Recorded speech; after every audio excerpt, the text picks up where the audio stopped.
Hi, this is Bob Sorrentino from Italian Roots in Genealogy, and I'm here today with John Polverino, and we're going to talk about his research and his family. So, welcome, John. Thanks for being here.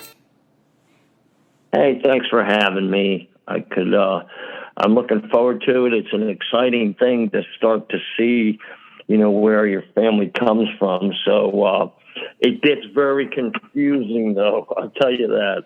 So any help is always greatly appreciated. No, good, and that's what I try to do is try to help everybody learn from everybody else. And if I remember correctly, you're pretty new to this whole thing, yeah? I just started it, probably about a month ago. And, I knew about dual citizenship. I heard about it, and I was like, I want to know more. Now, I knew my mom's mother and father when I was little, but I never knew anything about my dad's side because they had passed before I was born. So this is the side that's so interesting for me. And that family search, the group on Facebook really helps.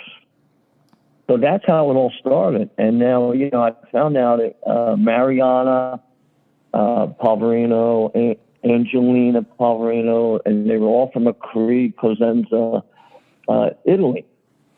And I'm like, okay, because I knew the family was from Calabria. So what I printed out is I have declaration of intention, petition for naturalization. I have where my grandfather was born, the year.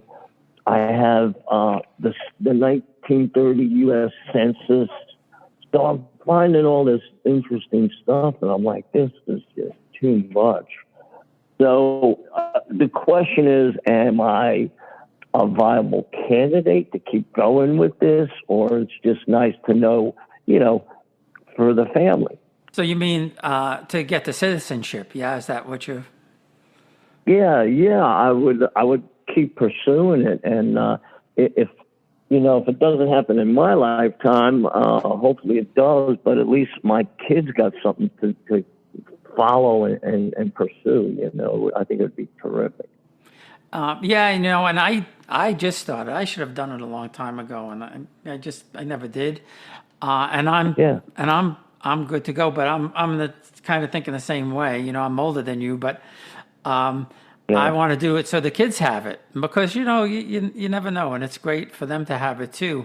But as long as when you go back to the grandparents, the way it works on the father's side is as long as your father was born before your grandfather naturalized as a U.S. citizen, you're okay. So that's the key. And that's where I'm at. That has happened. I mean, I'm right in line with that. So that when you're looking at Facebook, like I said, everybody's asking these questions. I'm like, oh my God, my head is swimming, and and you know it, and so it looks like he naturalized. My dad was born in December 25th, 1915. And the naturalization, 29th of October, 1934. So, yeah. Yeah. So then, am I correct? Yeah. Yeah. So then that's the same case with me. My father was born in 23, and my grandfather naturalized, and I think it was 34 or 35, somewhere in the 30s anyway. So now did you start the research because you wanted to get the citizenship, or you started it because you just wanted to find out more about the ancestors? Bob, this is correct because I went to Italy 10, 11 years ago. I went to Rome, to Venice for 10 days. Just went through went to the countryside, went to the Vatican. I did the whole thing. And one night I was getting ready to go out, and it was cooler. It was in October. It was just beautiful. And we might have been in a door or whatever. And I'm putting on a turtleneck, and, you know, my hair's curling. And I look at myself, and I go, oh, this comes over me, and I go, I belong here. I feel like I'm at home. I know, right? This wave came over. The wave came over me, and I went, my God, I belong here. And, you know, I took Italian in school for about 2-3 years, and it started to come back to me because, you know, when mom and dad was alive, I was able to talk to them and keep it going. But, you know, when everybody's gone, you lose it. So I was able to get through the days, and, you know, each day would get easier and easier. So that kind of kept the light burning inside. And then I said, you know, it's just everything's getting so hot here in the States. And I'm like, I talked to my wife. I said, we're going to Italy. We're out of here.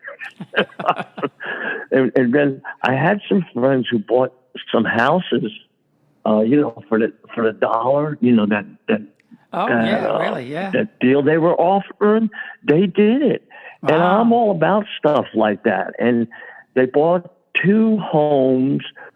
They had $50,000 US invested in both homes. That's after remodeling.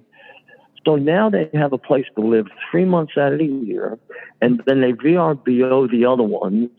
And I'm like, oh my God, you know, you know, people go, oh, they're dreamers. No, it's not dreaming. You can do this. And I'm that type of person, and my wife's that type of person. And I'm like, I need to research more. So that's how this all came about. So the question is, what's my next step? You know, I have these papers. Do I need to get the official records? Do I need to try and get his birth certificate? You know, that's where I'm kind of stuck on right now, you know? Yeah. So it is a very precise process. I mean, you do have Correct. to have, you do have to have what they call like the long form on the birth certificate, and it has to have the seal on it, and then it has to be all translated. Correct. So, you know, I've interviewed a couple of lawyers, and one of them offered, you know, he said he'd do everything for me. I just had to pay for the, you know, to get the original birth certificates and all of that. So I'm kind of probably 2/3 of the way collecting all of that. But yeah, it has to be, and everything has to be very, very precise. A lot of people are trying to, you know, like the people I know that are in touch with the Italian government is saying you should lighten up a little bit, you know, make it a little bit easier for us to do this. Yeah. But so far, you know, you need your parents' birth certificates and marriage license, marriage certificate, and your grandfather and grandmother, and all that, and everything has to match and all of that stuff. So it's, you know, not impossible to do it on your own, but it is tough. But the good news is, when you get it done, you used to have to wait for an appointment at the consulate, which is now, and especially like in New York City and California, is, you know, 4 or 5 years wait. Yeah. There's 2 other ways of doing it. One is, once you have everything done, you can establish residence in Italy for 45 days. So as long as you live there for 45 days, you know, you don't have to go through the consulate. You just have to register and all of that. And then there's a third way, which is you could petition the Italian court to speed up the process because the consulates are taking too long. So, but like you said, the first step is getting all that paperwork done, getting it all translated, and all of that kind of stuff, you know. Correct. And then there's a fellow, I guess some people use, he goes by 007 or something. I guess he's over in Italy. And I had conversation with him, you know, just through instant messenger. And he says, if I can help you in any way to obtain forms, you know, such and such. I said, okay. I said, I'll keep this in mind, you know. So I'm dabbling in all of that, you know, and so it's like I got to make a list and I got to just be precise on all of it. Yeah, and Francesco is one of my best friends in Italy. I interviewed him. Okay, about yeah. about a year and a half ago. I interviewed him, and we've been in touch Oh, ever great. since. And since then, when we were there, 2 months ago, he lives about 20 minutes from Cefalù in Sicily, and he met us for lunch, and we with him for 4 hours, and him and his friend Andrea took us around Cefalù, and we had a great time. We had a fantastic time. He's really a super guy, a really, really nice guy, and fun. A really fun guy. He seems like it. And I had told him, I said, look, I said, Calabria, I know Calabria, and then now that I know it's Acri, Cosenza, I says, I gotta ask you a question. I says, my last name is pretty popular in Calabria. And he says, not to worry. He says, he says, there's a lot of names that pop up that are, I says, you think I'm going to run into problems with this? And he says, no, you should be fine. And because that was one consideration, it's a very well-known name, my last name, especially in Calabria. And I wanted to make sure I wasn't going to get, judged or something. You understand what I'm saying? Yeah, I know what you mean. Yeah. No, he's like I said, he's a great guy, and we had so much fun with him when we were there, and he'll do a good job for you. That's for sure. No question about that. Yeah. So you went to Italy, you did the regular tourist thing, and that's what I did the first time we were there. We did the whole tourist thing. We went to Rome. We went to Sorrento. My son was just a baby, so.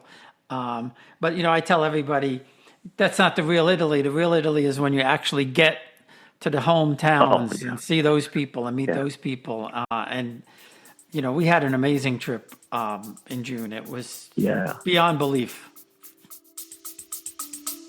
We'll be right back. Experience Italy like never before, traveling with a scheduled group or create your own bespoke tour with friends with philitaly.com. Pack your bags and follow Phil. That's www.philitaly.co.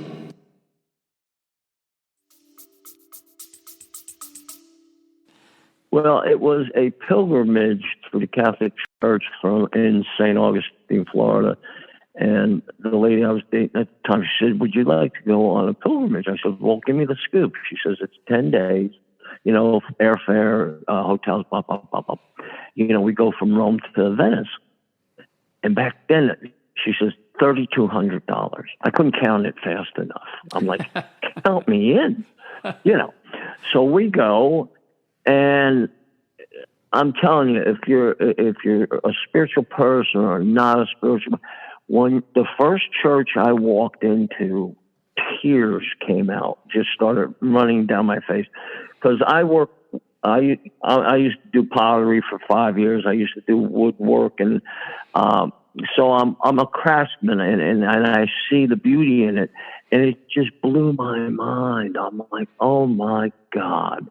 And here's these huge granite and marble and these columns that people must have been looking at me going, what's with this guy? I'm hugging these things, and I'm feeling what I'm feeling for is any defectiveness, anything, seams, anything. I can't find nothing. I'm like, I don't think we could reproduce them with the equipment we have today.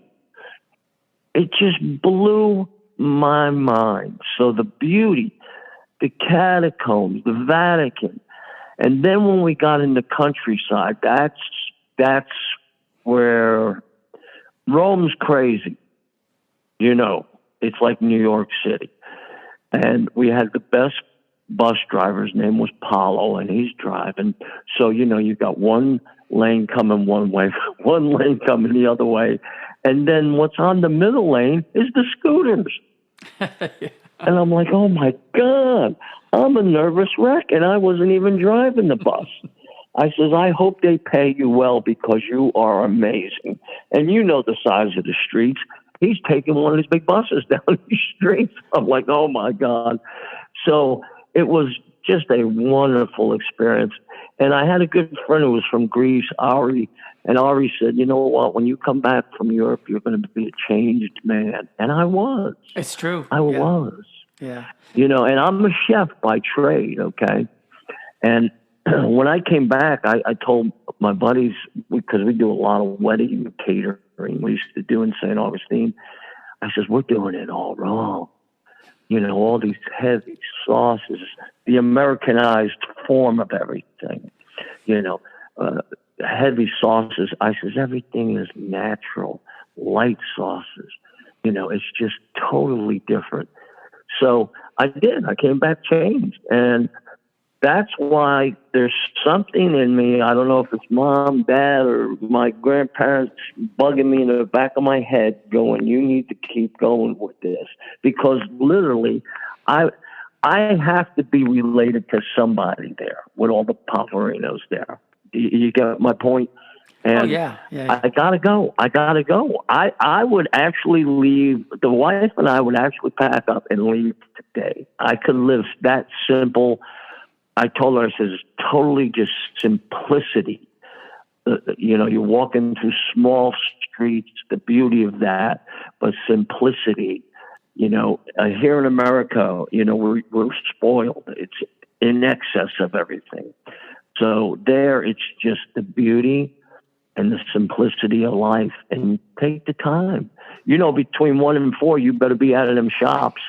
Yeah. It's siesta time. They'll throw you out. Yeah. So, you know, no, I could.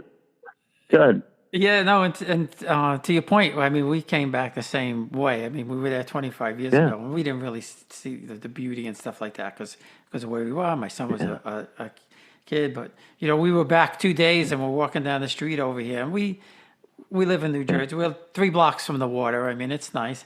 And my wife said, "Where in Jersey?" I'm in Bradley Beach, so just south of Asbury Park. If you know where Asbury Park is. Okay, yeah. I was born in Newark. We moved to Bloomfield. Then we settled in Fairfield up near West Colwell, Essex Fells, up that way. And then my aunt was, we always went down the shore for the summer, and she had a place in Point Pleasant. So, So it was fun times. Yeah, it was fun times. But yeah, you were changed when you came back, weren't you? Yeah, and you know, to your point, you know, about the we had in Naples, we had John Franco, who was like a fabulous driver, and he's backing down these alleyways like with with a half an inch between the mirrors, backing up, and then you know they have these narrow little alleys. We stayed in the historic center, and you know we learned very quickly, don't try and dodge the Vespers. They'll go around you. Yeah. But if you try to get out of their way, that doesn't work too well. Yeah. They're amazing. They are amazing. So no, that's what's going. And so I appreciate you inviting me to do this, because the more I learn, I'm like, okay, I gotta, you know, as a chef, we're always planning, you know, and once we get that plan in our head, we're able to execute it. So that's what I'm doing. I'm on the fact-finding mission to get this done and get it right. And, you know, the payoff will come one day when I get it done. And, you know, but like I said, when the problem you start reading somebody's... John, go ahead. You're never done. Yeah. You're never done. Well, that's what I mean. You're never... You're always looking. There's always something that pops up. But, you know, I spent my whole career in banking, but in 1989, I went to the New York Restaurant School for a year. Yeah. And so I know what you mean about the planning, and the food over there is very simple, very few ingredients, all fresh ingredients. Yep. And the funny thing is, I forget who it was and where we were, but we were marked something about the food, and somebody said, well, you know, you Americans, you make your sauce with ketchup. We're not that bad, you know. Well, you know, I got to tell you a funny story. I used to own a restaurant. I opened an Italian restaurant. I used to travel around when General Mills owned Olive Gardens here and Red Lobster. You know, you would see Red Lobster and then you'd see Olive Garden. I used to travel around and open them up. So they reorganized the company. So that meant, you know what that means. It's going to get sold. So in 91, I opened up Marina's, which is my oldest daughter, Italian restaurant. And I opened it up in Murfreesboro, Tennessee. And it was a show. They would come to see if I was working because, you know, the hollering and everything, that's what they came to see. So I had a waitress come back and she goes, "Do we have any ketchup?" And I said, "This is an Italian restaurant. What do we need ketchup for?" She says, "The fella needs it for his spaghetti." Oh, that was it. You know, I was young, hot-headed. I'm like, "Get out. Go to Shoney's. Get out of here." The guy's like, he said, "I want the corporate number." I says, "I am the corporate number. Get out." But ketchup, oh my God. So how did my you wind? father was rolling in his grave. How'd you wind up in Tennessee? Would open an Italian restaurant in Tennessee of all places? It's my journey was crazy. I was in Jersey. I left Jersey in '78. My older brother lived in Winter Park, Florida, and my older brother Joe. And I did everything with Joe. Steve's the middle one. You know, there's always one in the middle. There's always one in the family. Yeah, there's one in the family that's just like, wait. So Joe and I did everything. So I said, "I'm going to Florida." Now, the funny thing is, since I was 2.5, we would go to Florida, and I mean for the whole summer. And when I say we go, aunts, uncles, grandparents, I mean, the whole mob went for the whole summer. Just wonderful memories of this. And we'd stay off of Collins Ave in Miami Beach. There was a place called the Pink Flamingo. The whole place was pink like a flamingo. But that was my favorite, my dad's favorite spot to stay. So great memories. So in '78, I moved down and I learned the pool business with my brother. You know, we're doing pools and spas, and you know, I learned all that for about 10 years, and then I started looking around. You know, I'm in early 20s, and I'm looking at these guys, and they look like leather, and I'm like, I don't want to look like that. So there was a chain. Do you remember the chain, Bennigan's? Yeah. Yep. Yeah. Yeah. They were looking for bartenders. They were opening a new place in Castleberry. I went to get a job. And I became bar manager, and it just expanded from there. That's how I got into the restaurant business. And I have culinary training. I used to substitute culinary and everything. So I got into it pretty heavy. I really like it. And what we have, and my son Dominic has this, and I have two girls. Selena is the middle one. Marina's the oldest one. But they all have the passion. And you got to have that passion. You can't teach that, unfortunately, in culinary. You can teach skills and everything, but you got to have the heart.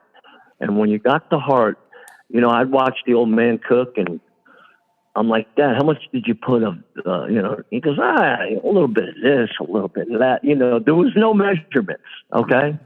Now, Mom did the baking, where baking's more of a science. So yes, you do have to measure and be right, you know, and then the weird things we used to eat, Bob, I'd come home, I'd go, what smells good, man? You know, something really smells good. He goes, "Open the broiler."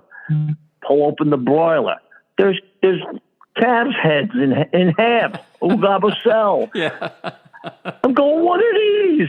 He goes, "Oh, they're going to be good." You know, eel marinating in wine. You know, to me, that's a snake. I hate snakes, you know. So all the stuff we were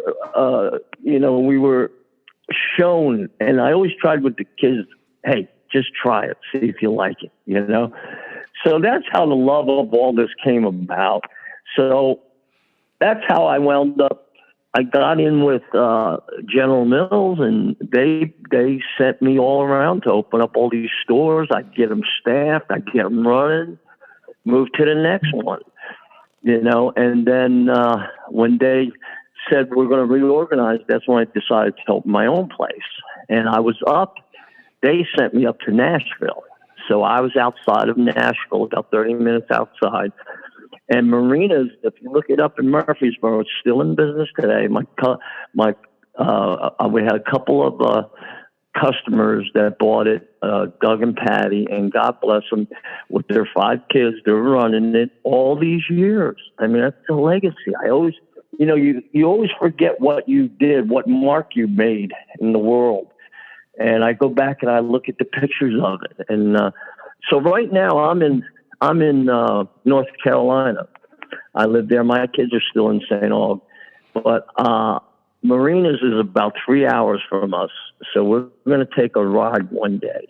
And I'm going to surprise Doug because he won't recognize me. And I'm going to go, ever since John left, this place has gone downhill. He'll die when he sees me, But it's a legacy. It's still there. So that's how it all came about. Yeah. I mean, it was great. And then what happened was it got real popular because the country stars didn't want the notoriety in Nashville. So they started, the songwriters and some of the country stars started coming up on the weekends because we kept it low key. And nobody bugged them there. So it became very popular. So it's a good legacy, man. It really is. I'm proud of it, Oh, that's good. Well, it's something to be proud of. I know I don't remember the name. We used to go to an Italian place in St. Augustine, and the only way I could describe it, it was very green inside, and it had a front entrance and a back entrance. You could all go on one street or the other street. That's all I remember about it. And they had very good pizza there. God, I don't remember the name. I don't remember the name. There's a meat cheese. There's the pizza place downtown. If you were downtown walking on St. George Street, there was Dominic's place. He was from Brooklyn, New York. It was a pizzeria. That place that place I know. Yeah. That one I know. You can go in the front or the back. Yeah. So, but there was a couple good ones. Yeah, there was a couple good ones, and it's all good. It's all good, but it's amazing what we learn throughout the years. But it's nice to be able to teach and spread the word. And like I said, all my kids, not unfortunately, but they're all in the restaurant business one way or the other. And I used to go, use your brains, not your body, but that didn't work too well. And they don't listen. You need this. You need the same passion for things to be in the restaurant business as you do when you're doing genealogy research, because it's exciting and it's yes. ups and downs and all of that kind of stuff. But like you said earlier, you could give 10 people the same recipe, and only one or two of them are going to come out, and then you're going to say, "Wow, this is really good." And I learned that in school. Everybody tried very hard, but myself and maybe 2 others out of a class of, I want to say, 15 or 16 really could put the stuff together. Everybody else, it wasn't, how do I explain it? It was a struggle for them to cook. Where me, it's not. I mean, I just like it, I used to watch my aunts and my mother and everybody cook, so. Yeah, and, what popularized everything was these shows, the chef shows, These kids thought they were going to come out and they're going to make $100,000 a year. And no, you're going to start off as a dishwasher and you're going to work your way through the ranks, And what was funny, when I used to substitute teach, I was kind of the rebel because, we'd all have the board meeting before classes and stuff. And I go, why are we teaching these kids how to make a cucumber into a swan? Well, I don't see anything. Yeah. Now, in Asian cooking, I really believe they go to art school and they learn artistry because just their garnishes are gorgeous before they even learn how to cook. Mm-hmm. I mean, it's just beautiful. But so my question to them was, we need to teach them the real world, because don't forget, you've got chefs, and a lot of chefs look good on paper. Okay, they look good on paper, but they can't cook too good. You know, like the general, they got all the stars and stripes, right? And, you know, some of them were questionable. So on a Friday, I would tell the class, I go, okay, you got a weekend assignment. And I'd go, you familiar with Waffle House? Yeah, sure. Bob? Yeah, Yeah. okay. So I would go, I want you to all go to Waffle House, bring me the receipts on Monday so I know that you went. And I said, I want you to watch the cooks. So they went. So on Mondays we talk about it. I said, listen, okay, here's the scenario. I'm on a very busy restaurant. I'm on the line. I'm cooking. I'm busy. I need good backup. Who am I going to pick? Number one in the class. This kid does good on exams, on presentations. Number one, this, that, or the Waffle House cook. And a lot of them, guess which one they pick? Yeah, the number one. Yeah. A student. A student. That's how I'm like, well, now half of you are wrong because I want the Waffle House cook. I said, let's talk about the Waffle House cook. The waitress stands there and goes, I need this, chopped ice, smothered, covered, this, 2 eggs, up, boop, up, boop. I said, is he writing anything down? And they all went, no. I don't think in my prime I could have done that. That's the amazing. I'll go there every so often just to watch them. It's artistry. It's artistry. They remember it. It's on the plate. It's out hot and fresh. Mm. That to me is what it's about. That's what passion is about. Okay. And you can't teach that.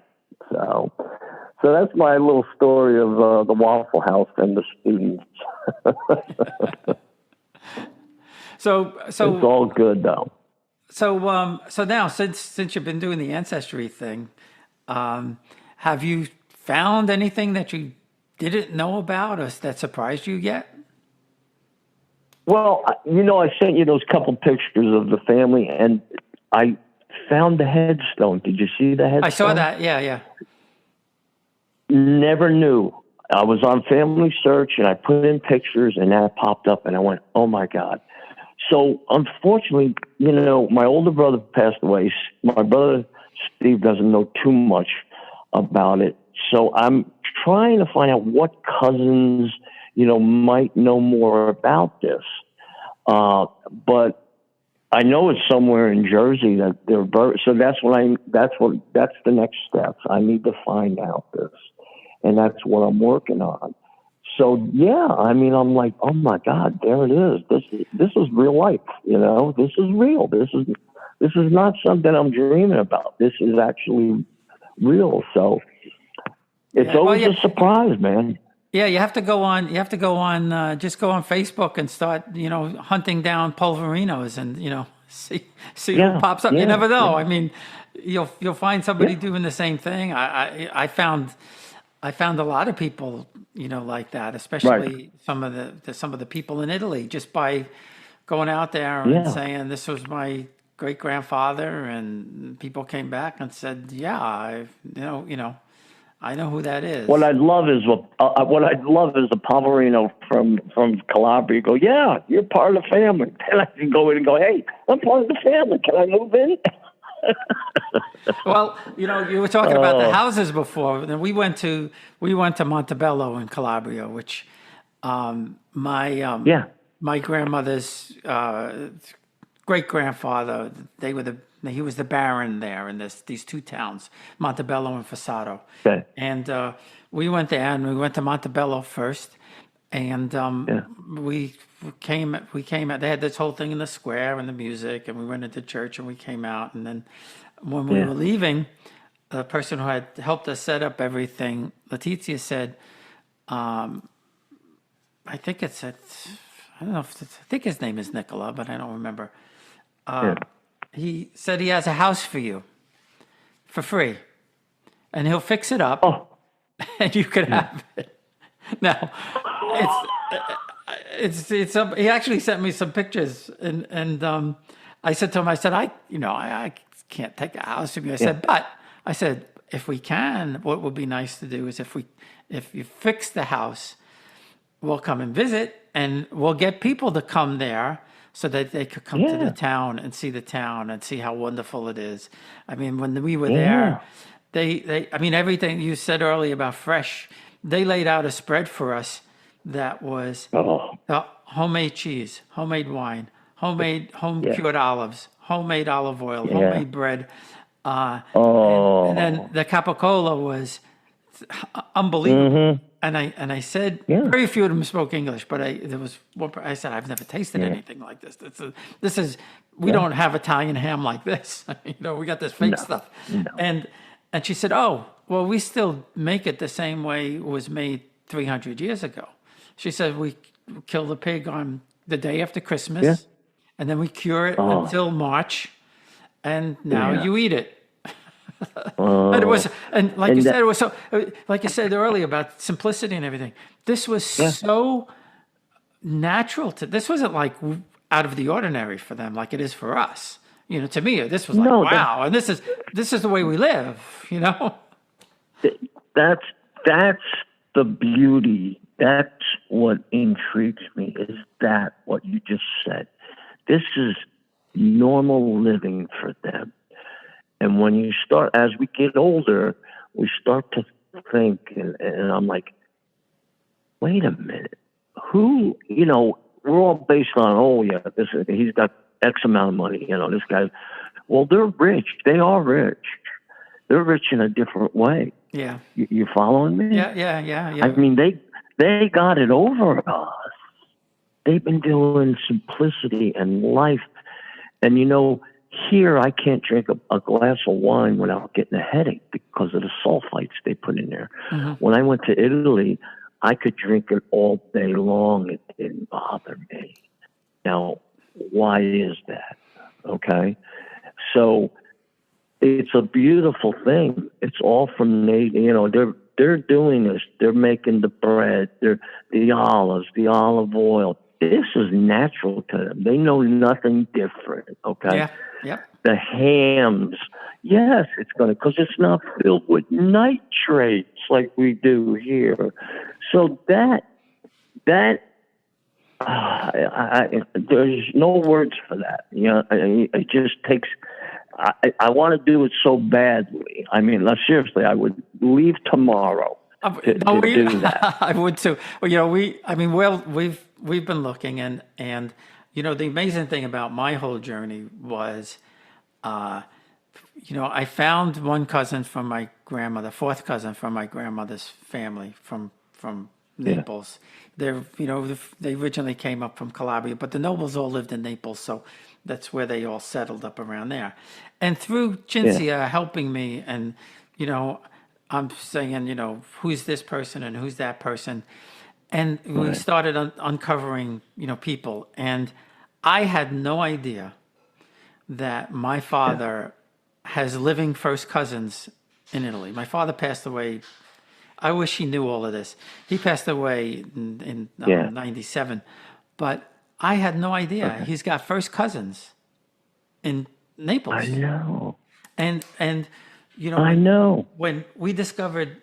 Actually, Nicola found me just 3 months before we went on the trip. He found me, and he met us. And then he said, "You're going to come with me."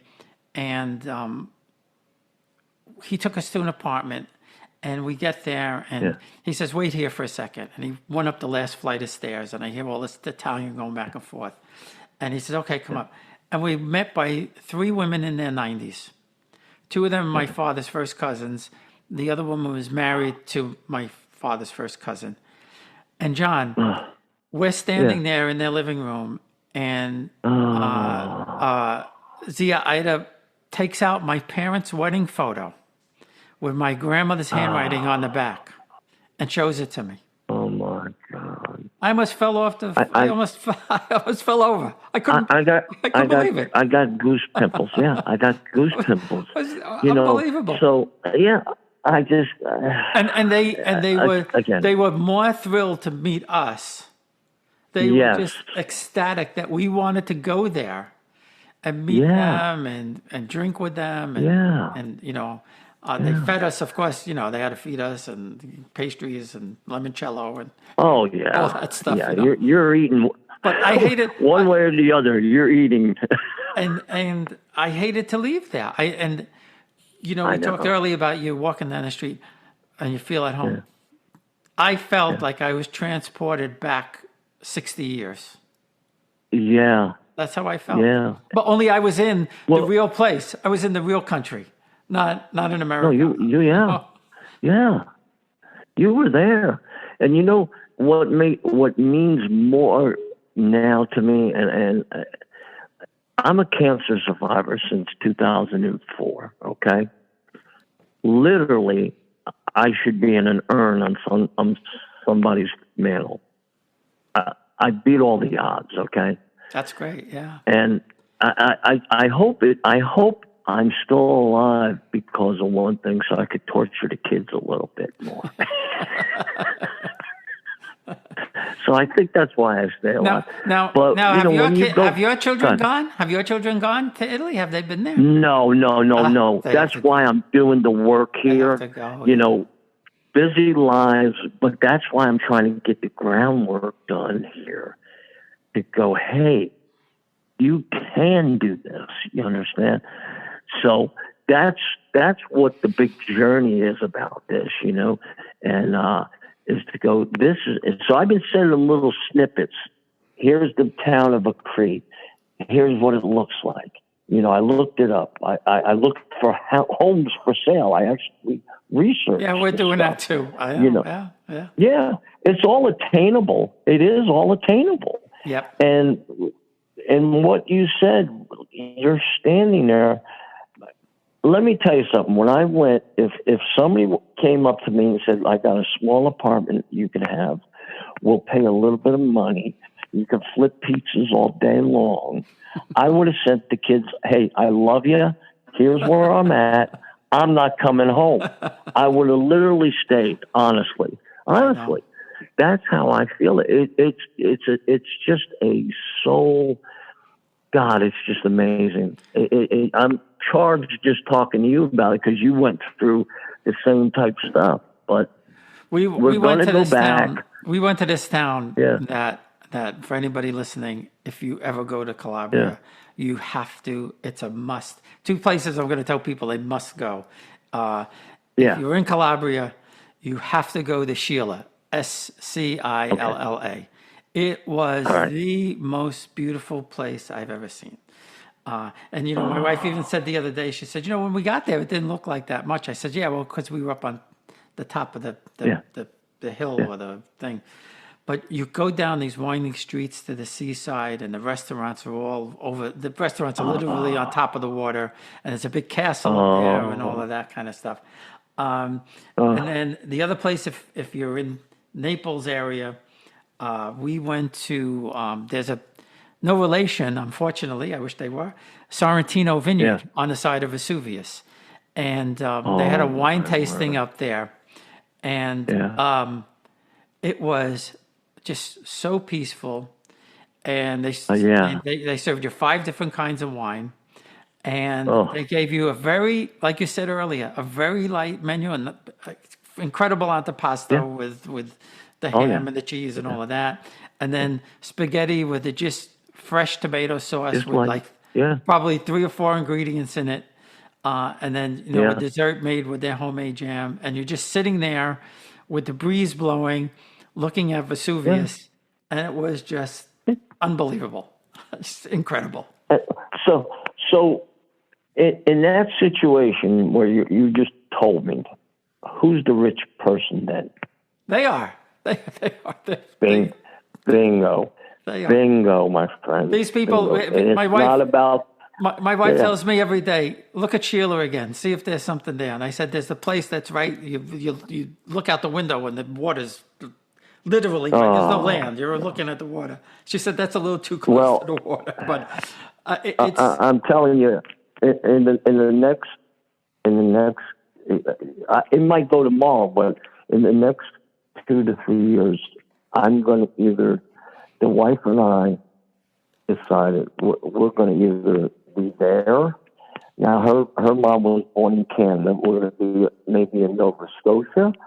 Now, here's the funny part. When I lived in Jersey, I never went to Maine, Vermont, New Hampshire. I never went there. I was so close. But we're going in September to look up that way. But the way the heat is going, we want to go cooler, believe it or not. But I told her, I says, I'm open to anything. Thank God that the kids are all doing well. They have their own lives. You know what I'm saying? Yeah, yeah. We're free to do it. So do it. Because when they tell you, okay, you got cancer, you don't want to hear that. Somebody takes a big eraser and erases you out of the picture, okay? You don't know how long you got. You don't know. Thank Jesus. I got good angels watching over me. That's why I'm still here today, and I had a great bunch of doctors. But the meaning of all this is do it. Don't wait. Just do it. You know how we always go, oh, I should have did this. No, I know. Yeah, go do it. So that's my point, and I'm going to do it one way or the other. But we're definitely going back in the fall because it's cooler, and I want to go to Calabria because that's where the family's from, and we're going to look around. So I'm very excited about it. Very excited about it. No, us too. And we said we're going to go back. We didn't really have the time to look around this time, but we said we're going to go back and look around. And I have, again, I didn't know these people existed, but I have, my dad's got first cousins in Toronto, or Toronto. They would say Toronto. I say Toronto, but they would say Toronto. Taranto. Right. And that's Puglia, but just kind of on the border of Calabria and Puglia. And I said, we'll go. We'll take 10 days or 2 weeks, and that's what we'll do. We'll look around and see what we want to do. My daughter lives in Texas. She wants us to move there. So I said, well, if we move to Texas, then, we could get a smaller place there and get a place and, do 6 months and 6 months or something like that, Well, that's kind of what we're thinking, and the beauty of it is we don't need nothing big. I looked at this one chef. He went back to look at pasta shapes that were being lost because the grandmothers were passing away, and they knew how to make them in these small towns. So he went to learn how to make these pasta shapes so he could bring it back to America and keep it going.